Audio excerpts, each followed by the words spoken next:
and welcome back to another episode of the Spin Cycle Podcast. I'm your host, Kiara McKinney, and today we have lots of things to talk about as usual. Last week's episode was a Taylor Swift extravaganza, which apparently y'all really liked. So in light of that news, because y'all enjoy the Taylor Swift content so much, but for the non-Swifties, I don't want to just keep throwing Taylor Swift at them. So the solution I came up with is that I am going to be launching a monthly podcast under the Spin Cycle Media called Easter Egg Hunt. And it is going to be a monthly Taylor Swift deep dive on whatever we feel like talking about that week, whether it's a look back at some of her albums in particular, predictions on upcoming re-releases, all of the above, or even just looking at paparazzi photos of her. We're going to do all of that once a month starting on May 3rd. That is the first episode. I'm going to do it every first Wednesday of the month will be Taylor Swift Day. Subscribe to Easter Egg Hunt anywhere you get your podcast. You'll see my little face. It says it's Easter Egg Hunt, a Taylor Swift podcast. So that's how to look it up. Like I said, you'll see my little face. Go and subscribe. The RSS feed is set up. There's just no episodes yet. But stay tuned for that coming next month. Also next month, I am making the Substack. I'm giving all new subscribers 30 days free to all features.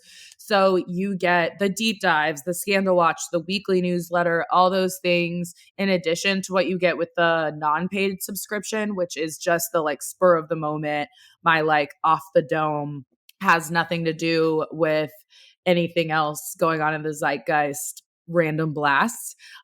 So definitely sign up. I think you'll really like getting the full range of the newsletter, which is why I'm letting people do it for 30 days free so they can see all of the different things that I provide on there and really see what goes down within a full month and what you get for your $5.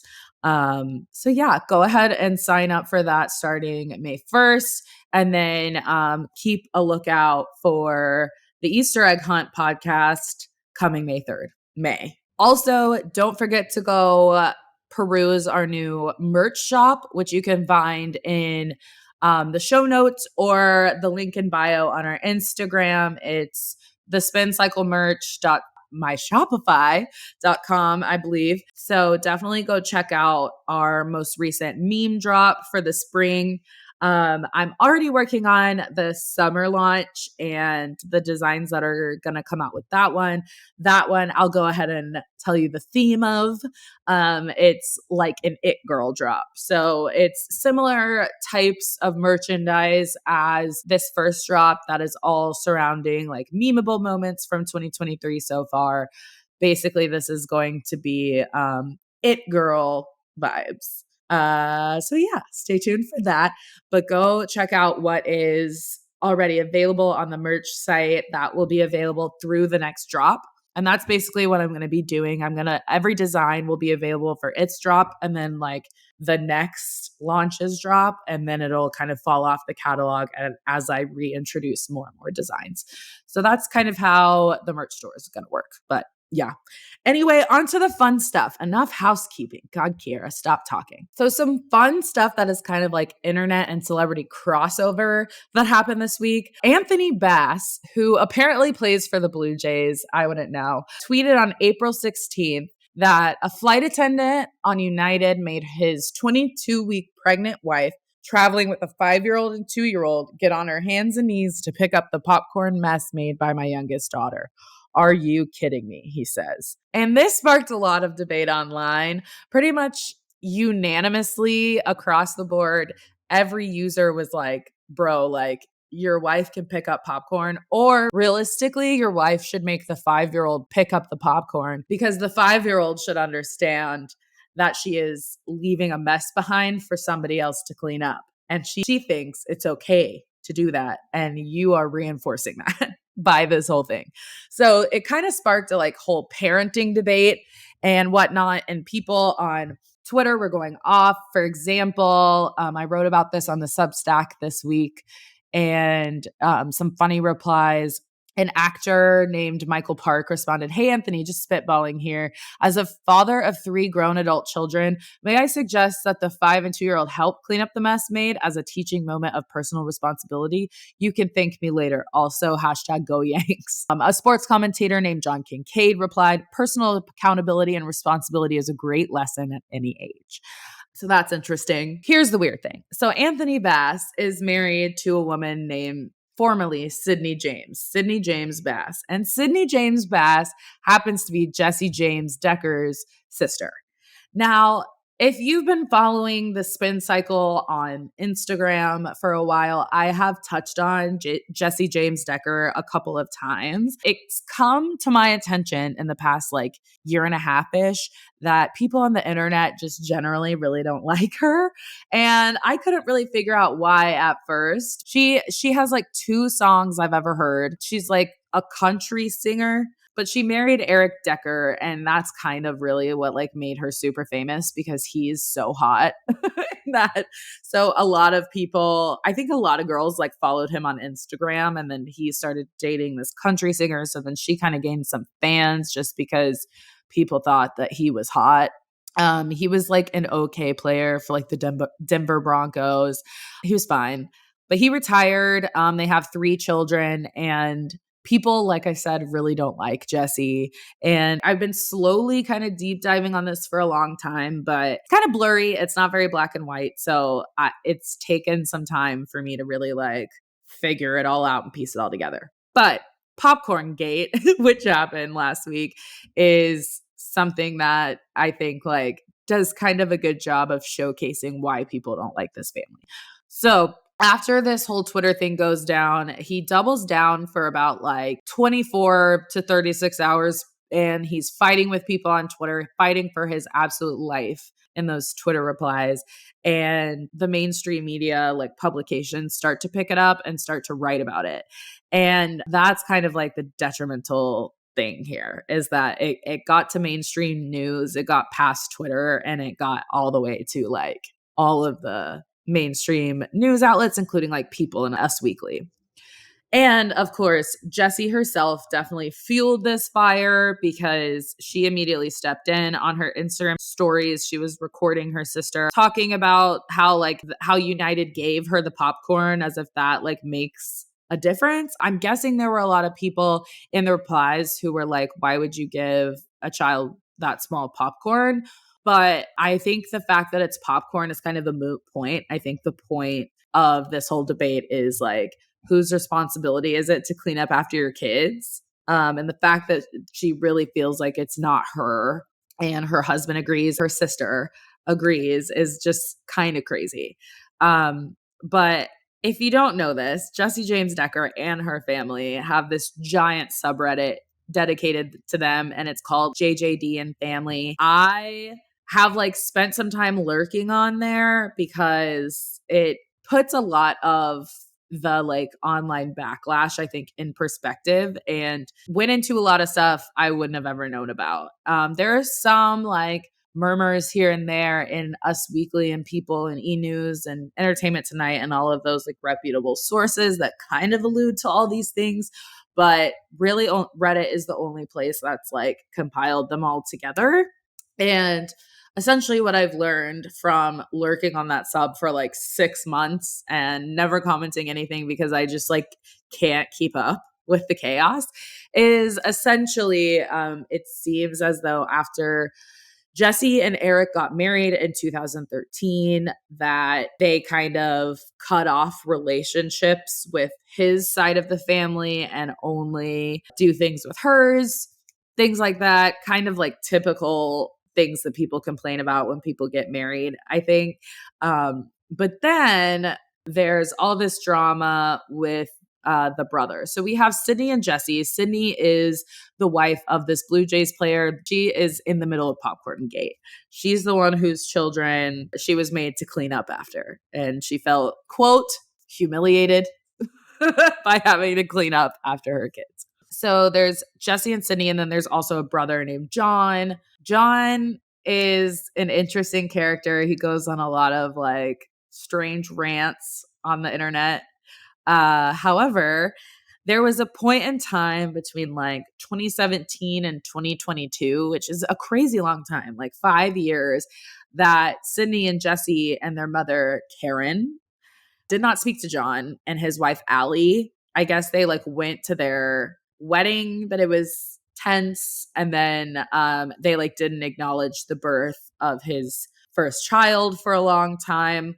So there was a lot of like Real Housewives-esque drama going on within the family. It is very reminiscent of like the Gorga Giudice debacle. That's kind of what it reminds me of. But there's a whole rabbit hole to go down there. And as kind of these like mainstream outlets were covering Popcorn Gate, I noticed that the subreddit was just going crazy, like so excited that they were being like exposed for their true nature. And so a huge thing that contributed to this and is basically the reason that the subreddit was created is because Jessie owns a clothing line called Kittenish, which also has 3 stores, I believe, currently in Nashville, Tampa, and here in Dallas. Now, there's been a shit ton of drama surrounding Kittenish since its very beginning. Basically, she started out with this line in collaboration with a legitimate designer who's, has a resume, a background in designing. And Jessie was kind of like the like vibe curator, like the creative director, alongside this like bona fide designer whose name was Rachel Terzer. Now, their partnership soured fairly quickly. It didn't last very long. So it was launched as a collection alongside Rachel Terzer behind the brand Cora Ray, which is now adapted into, it's like an athletic wear manufacturer. It's called Ever Brands. And there are like all these brands underneath them that they like help like with the production and distribution of, I believe. After that like partnership breakup, Jessie posted on Instagram saying, I'm currently making some amazing changes to Kittenish and the site will be under construction until late January 2018. Wonderful things to come. Thanks for your patience. And then following that, she took over, opened the first flagship location in Nashville in February of 2019. But like it was a really bad launch. Basically, a bunch of complaints poured in about several different things, one of which being that I guess people were upset that the merchandise online was so different from the merchandise in the Nashville store. People felt like the like quality online was not the same as the in-store quality. There were a lot of complaints about like size, fitting, quality, all of that just nothing had like stayed consistent in the transition from the partnership with Cora Ray to being, Kittenish on its own. So that was like a really big thing that turned a lot of people against Jessie. And I'm going to read her statement. And I want you to understand that if I stumble through this, it's because of how poorly written it is. She clearly had nobody check this out for her. And don't be mad at me if this is like the choppiest, clunkiest thing you've ever heard. She says, Dear Kittenish loyal customers, there have been many questions and many, many, many emails as to why the Kittenish store and online are not carrying the same items.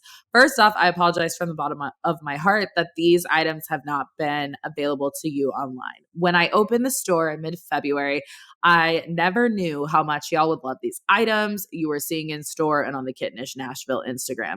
Secondly, there's so much that goes on behind the scenes that you don't know or are unaware of that I try not to share to protect the situation. But I now realize this isn't helping and I need to also protect and let my customers know what the deal is so y'all don't have to keep wondering. What I want to share is that my online and my Nashville store are ran completely separately. I am in complete control of the store and not online.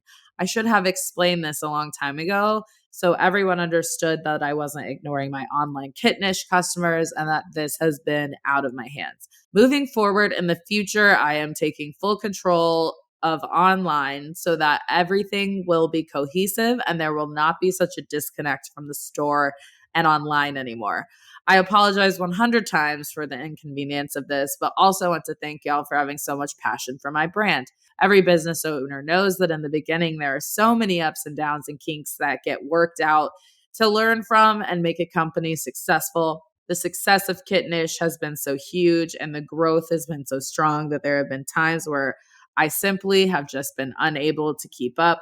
But this is changing now. I have an incredible team of amazing women around me and even more women I am planning on hiring. And I can promise you that you will not be disappointed anymore moving forward. And all things Nashville will make a home on kittenish.com. This letter was to address that I hear you loud and clear, and I am working on this day in and day out with my team. I love y'all so much. And again, thank you for your patience and for supporting me and for supporting Kittenish. So this is April of 2019. After in February, she opened her first flagship store and brought all of the new items online after her partnership with Rachel Terzer dissolved. So then in December of that same year, reviews continued to pour in, like bad reviews, and complaints skyrocketed. People contacted the Better Business Bureau. I mean, like, you can go look it up. It's terrible. Like, their reviews on everything are like under a 2-star review. Trustpilot, it's like seriously like a 1.6. Better Business Bureau, there's tons of complaints on there. So go look at it. If you don't believe me, I am not being a hater. So in December of that same year, after all of that continued to go on, Eric, her husband, stepped in as president and co-owner. And then even though he like stepped in and tried to help, Jessie continued to post on the Kittenish Instagram account about feeling overwhelmed by the growth and the thousands and thousands of orders made in the past 4 months. It opened its Destin store that same month in 2019, which is now permanently closed. They went on to open more stores in Dallas in August 2021 and Tampa in November 2021. In addition to all those issues, the general public has called them out a lot for not showing diversity in any realm in any of their marketing. There's like very infrequently anybody who's not white. And if they are not white, they are still like fairly light skinned and feature like Eurocentric features. Also, there's like not a lot of size difference. Like pretty much everyone pictured is like a size 2 or size 4. There's really no like even like mid-size representation or even just like a larger straight size representation. It's all very, very small, petite women. Like I would never shop there, partially because my influencer friends who went to the Kittenish opening in August 2021 said all the clothes look cheap. But also because it's like I would just assume that they didn't have anything for me there based on the marketing. People have apparently like called this out, and Jessie has just been like, well, that's my like aesthetic. I don't know what you want me to say. So that's kind of my like high level overview of Jessie James Decker. How like Popcorn Gate turns out will be interesting. This also is not the first time in like recent history that Jessie's family has been in the news for like parenting related stuff. Back in November during like Thanksgiving, Jessie posted a picture of her 3 children on the beach in like Hawaii or something. And they're like shredded. Their abs are shredded. And people basically accused her of editing her children's abs to look more ripped in this picture, which I do believe that she did, because she also posted other pictures from the same day in the same swimsuits, and her kids looked like kids. They didn't look like Arnold Schwarzenegger, like in Honey, I Shrunk the Kids. They just looked like kids. So I do believe that she edited that picture, and I don't believe that she used some kind of filter to like make their abs appear. I just think that she fucked with like the lighting and the contrast, and like she messed with all the different elements of the photo in order to ensure that their abs popped. She then went on this like rampage and used very like fat phobic language to defend the way her kids looked, even though people were never attacking her children for their bodies. They were coming for her for seemingly editing them to like look a certain way. But she kind of took it and spun it to be about people body shaming her children. And in this statement, kind of like basically says, why do we celebrate fat people, but you're talking about my kids like looking weird? Because she literally says, let's see, let's read her statement. She says, I didn't plan on addressing this because it's bonkers, but the photos are out there and every single news outlet has posted about this. When I posted the pics of our vacation and included the kids being silly, flexing on the beach on our Thanksgiving trip, which first of all, they're not flexing. In the photo, they're not flexing. They're just like being children. Anyway, I had no idea or no clue it would get the reaction it did, but being accused of Photoshop on my kids, I can't help but laugh, or the polar opposite of overtraining our kids. I don't see how that's the opposite. Anyway, makes me realize how bizarre our world has gotten regarding the body and what's normal and what's not. We preach about body positivity and acceptance, but my kids having a mass amount of genetic and built muscle from athletics is weird. I want to raise my kids to feel proud of their bodies and hard work, from either Vivi's elite competitive gymnastics to Eric Jr. wanting to be like his dad as an NFL receiver to little Forrest who spends hours dancing his heart out. Let's not pick and choose what we normalize regarding bodies and be accepting of all people and children. If we want to do better, then do better. I'm proud of my children and encourage them to live their dreams. So we'll see y'all at the 2032 Olympics and wearing Bubby's jersey in the stands and dancing at Forest Rock concert.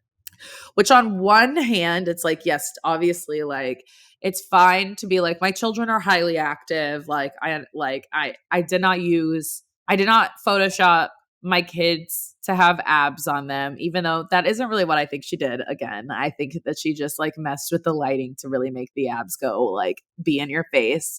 But what bothers me is that she's basically saying in this, like, if y'all are going to be nice to fat people, you should be nice to my kids too. And she's kind of like very subtly towing the line of just like, she's not coming out and saying like, why do y'all like fat people but shame my kids? But that's basically what she's saying.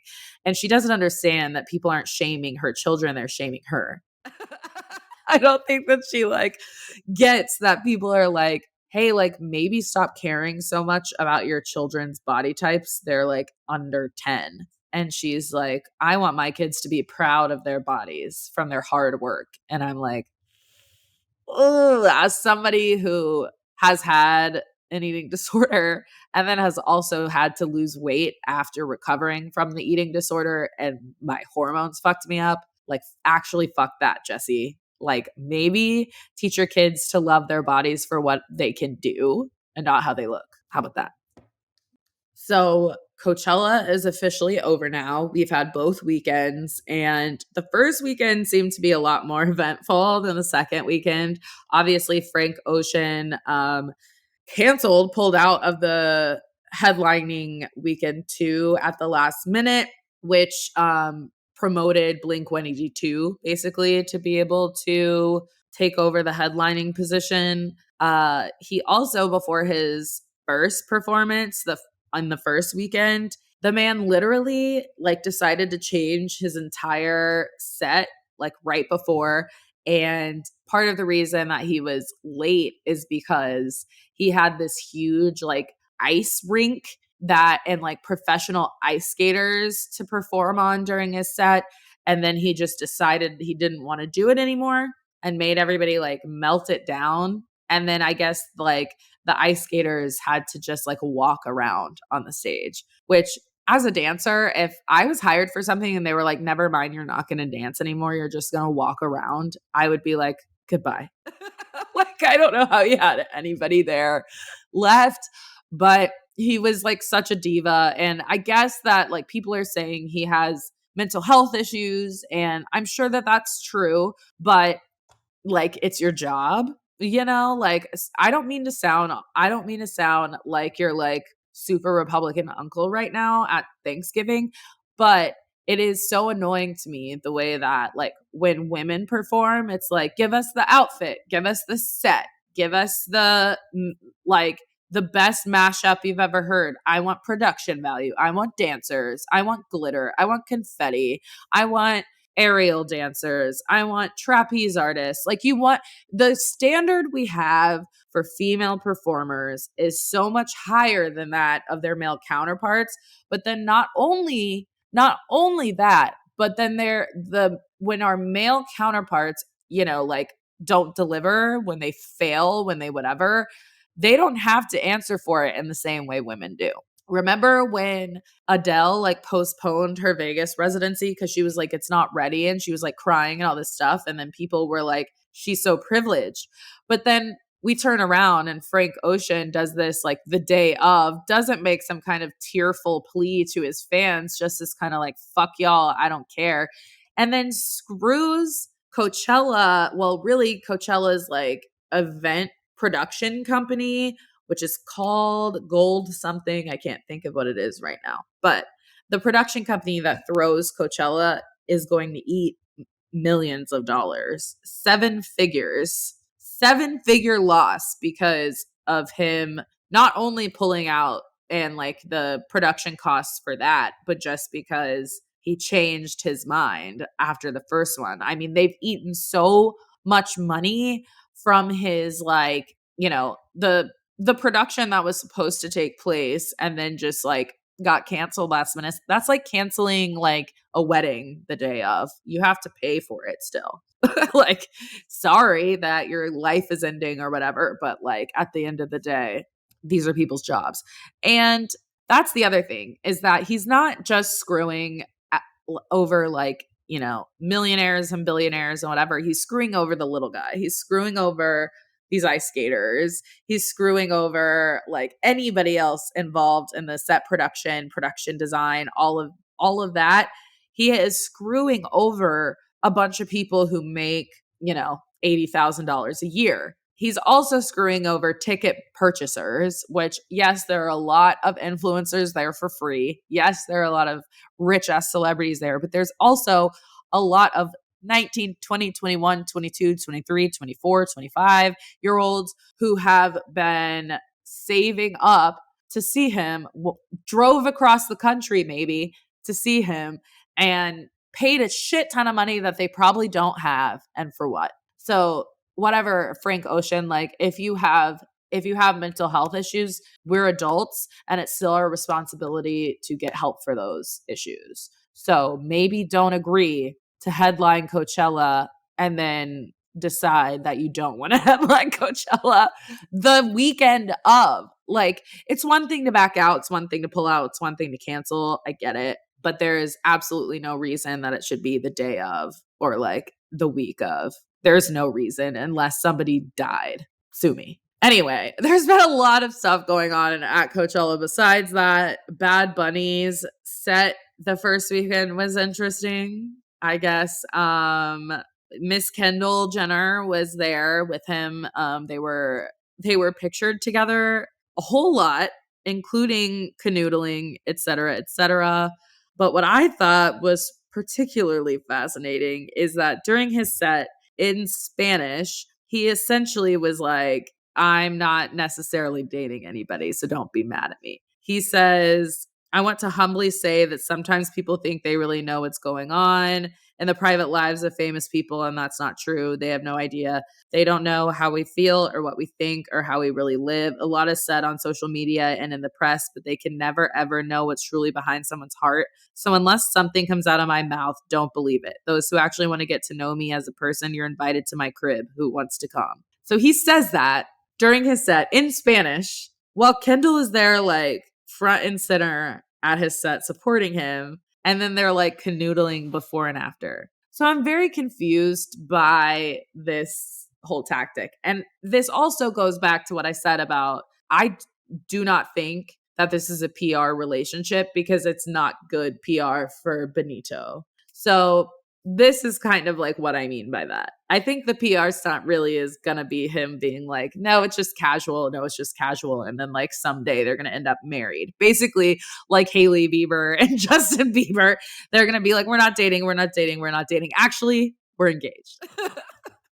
So I don't know. That whole thing's weird, but I do not think it's for PR because if it's for PR, it's a blunder. It's not smart. I really don't understand it. So that whole thing's interesting.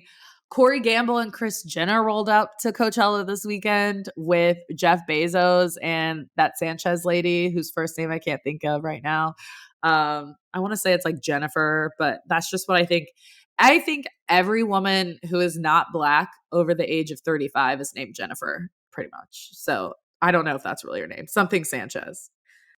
She's beautiful, but she's with Jeff Bezos, so she can't be a good person.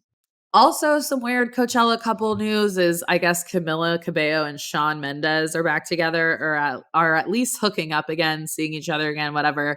And then she dropped like a teaser for a new single where she in it says already, it's so crazy how fast these people like churn the shit out.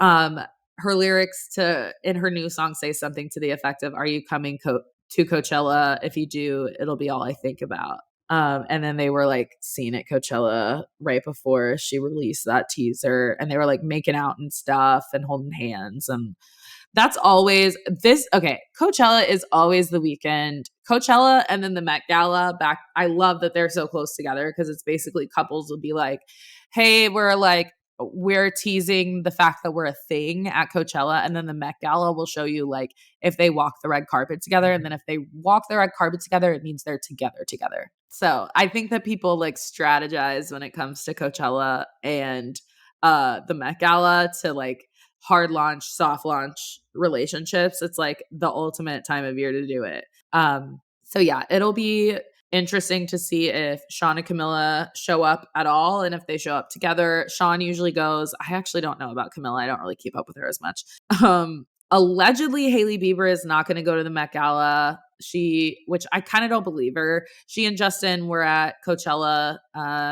Boring. Selena Gomez was not there, and she usually does go to Coachella, so that's notable. But she is like super fucking busy right now, so that might be why. Because I actually like think it's interesting that since Taylor Swift and Joe Alwyn broke up, the only time we've seen them with like Selena Gomez came to the Arlington show of Eras tour, which would have been like right after they allegedly broke up, even though I have a theory that they broke up a really long time ago. But I'll get to that on the other podcast. But so Selena and Taylor like briefly saw each other, I guess, in Dallas, but since she's been back in New York, she's been pictured with the Haim sisters, Blake Lively, Gigi Hadid, all her other famous friends, but we haven't seen her with Selena yet. So I think Selena's just like busy as fuck. So good for them, two booked and busy besties. But I'm excited to see if Selena goes to the Met Gala. I really think that we're going to get a Taylor Swift Met Gala return this year because she's basically telling us. Serena Vanderwoodsen has returned from one of her many escapades, and here I am, Queen of New York is back. Step aside, bitches. So I think we're going to see a Taylor Swift Met Gala appearance. That's my like first bold prediction for the Met Gala. And then Shawn and Camilla will be an interesting one. And then Bad Bunny and Kendall. We'll see if they walk the carpet together or not because they both went last year. Kendall always goes. So we'll see about that one. I'm also interested to see, separate from Coachella, but just Met Gala related, I'm really interested to see what Kim Kardashian does this year. She's now made herself the Met Gala stunt girl. Like she has made herself Lady Gaga's meat dress. She has gone full spectacle, and I like not like camp, that's not what I mean. I mean, she goes for the stunt. She goes for the spectacle. She wants to make headlines for weeks to come after the Met Gala, and she doesn't care if they're positive or negative. So I'm really interested to see what she does this year. If she goes for another, like Karl Lagerfeld is the theme, which means most people will be dressing in something Chanel inspired. So I have a feeling we're going to get some kind of like Jackie Kennedy vibe out of her, reminiscent of that like Jackie Kennedy inspired spreadsheeted that got her in hot water back in the day because she was kind of like, she was blackfishing a little bit, but then again, she's not the stylist. So she's the talent. She's not the stylist. And like a black woman wrote that article. So what can you do? Anywho, I also think that with her being Marilyn Monroe vibes last year and then to go full Kennedy this year would just be so on brand for her. So we'll see. All right. I have some feel good fuzzies for you. Okay. You're welcome, because I know sometimes this podcast is a downer. We talk a lot about breakups and a lot about sexual misconduct and domestic violence allegations. But here I have for you a happy story of rich people using their money in good ways. So Wrexham FC is the Welsh football team. And by football, I mean football team, soccer. It's soccer. It's Welsh. And Ryan Reynolds and Robert McElhenney, I think is how you say it. bought the team in 2021, and FX made a whole documentary about it. I'm sure you've seen some kind of inklings about it somewhere. If you're listening to this podcast, you know at the very least that Ryan Reynolds is involved with the soccer team. So the Welsh team plays in the English Soccer League. So yes, I said they're Welsh, but it is an English Soccer League team. They won in a 3-1 match against Boreham Wood, and helps promote them to like the next tier of the English League's system. Basically, what they are right now is kind of like a club select team. But with this win, it takes them from that level to being like AAA here. The reason this is a big deal is because they were a part of the fifth league, like the fifth division, or no, the fourth division, which is like the D League, but still, they were part of that league after 87 years up until 2008. And then for the last 15 years, they've been like demoted to like the D- league. And this win basically helped them to get back to their old standing where they were before 2008. That is just like a really happy story. Basically, Ryan Reynolds and Robert McElhenney were just like, hey, like, we want to give this like kind of like dying team a shot at redemption and resurrection, so to speak. So next season, the club will compete in League Two, which again is like the fourth and lowest division of like the professional soccer system, but they are now again considered professionals, which is huge. So that's a huge deal. And after the win, Ryan Reynolds said, quote, "I'm not sure I can actually process what happened tonight. I'm still a little speechless." So they're very excited. The fans are really excited. And I love seeing people use their money to do something good beyond just like donating to a charity, because anybody can do that. I donate to charity all the time. So it's like, show me something else. So I love to see rich people do inventive, creative charity work. So that is a happy story. You know how Andy Cohen does a Jackhole of the Week? I kind of want to start doing that, but I'm really bad with like redoing segments. Partially because then I have to like edit in something that says like this is a new segment, and that's so annoying. So instead, I'm just going to tell you that the biggest asshole of this week, Meghan Trainor. Let's talk about Meghan Trainor going on her own podcast, which I don't know why she has a podcast, but she has a podcast, and Trisha Paytas was a guest, which I do love that. More Trisha in my life is always good. However, I have like a strong disdain for Meghan Trainor. I say that as somebody who has used her songs on multiple occasions for choreography purposes, because she makes music that's great for children. So I really enjoy choreographing dances for kids 12 and under to Meghan Trainor songs. I've used a few of them before. One of my most successful dance I've ever done was a Meghan Trainor song to Throwback Love, which is like a cute song in theory, but it's also like cheese on cheese. She's just corny. Anyway, she apparently has a podcast, I guess, because she's like Miss Social Media now. And she says in her podcast, you know, she doesn't believe in public school, blah, blah, blah, which she's kind of touched on before. So she has said in the past that she's choosing to homeschool her kids because she's terrified of school shootings.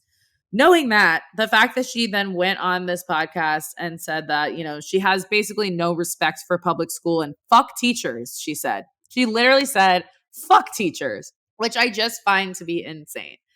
The one thing I will say in solidarity with Miss Meghan Trainor is it does bother me the way that teachers act like their job is so much harder than everybody else's. And while I do understand that teaching is a really hard gig, pretty much any job you have as a woman is going to be shitty. Nobody's going to listen to you. Nobody's going to like think that your ideas are worth anything. They're going to pitch you against the people that you like the most. Like, you're going to get punished for having feelings. You're going to get punished for not having enough feelings. Like, it just sucks to be a working woman. And so it does bother me at times when teachers act like their job is harder than everybody else in the country's. However, they are at risk for school shootings, which is a literal like epidemic in this country. So for Meghan Trainor to have said in the past, oh, I'm homeschooling my child because I'm terrified of school shootings, and then to turn around and say,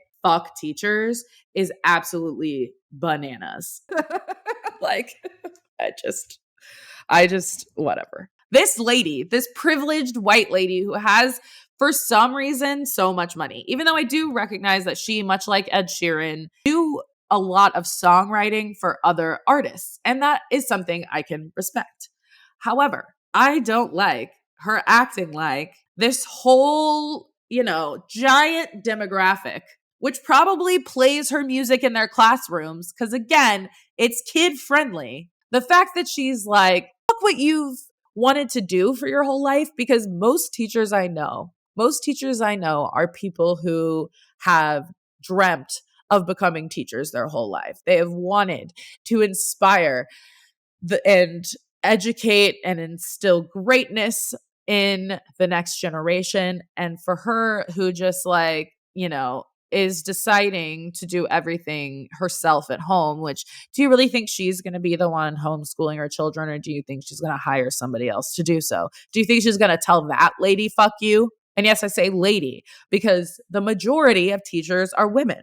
So really, it's a misogynistic take anyway. And that's what I have to say to you, Miss Meghan Trainor, who you wrote a whole song about hating skinny bitches.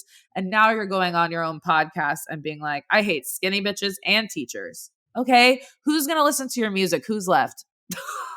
I got to go. Because let me tell you something. Black people aren't listening to your music, Miss Meghan. So cut that out. Anyway, I just want to know who Miss Meghan Trainor thinks is listening to her music, because she's just making the demographic even smaller when it was already kind of a small pool to begin with. So, not trying to be shady, but it's the truth. What can you do? All right. Well, this has been lovely. A jam-packed episode full of hard-hitting facts coming at you. Follow us on Instagram. Follow us on Twitter. I'm The Spin Cycle Media on Instagram. I'm Get The Spin Cycle on Twitter. On Substack, we're also getthespincycle.substack.com. You can also go subscribe to the YouTube channel if that's not where you're already watching this. That's all I've got for you today. Thank you for tuning in week after week, and stay tuned for more information regarding the second podcast, Easter Egg Hunt, a Taylor Swift podcast. I will see you next week and the week after that. I love you so much. Bye.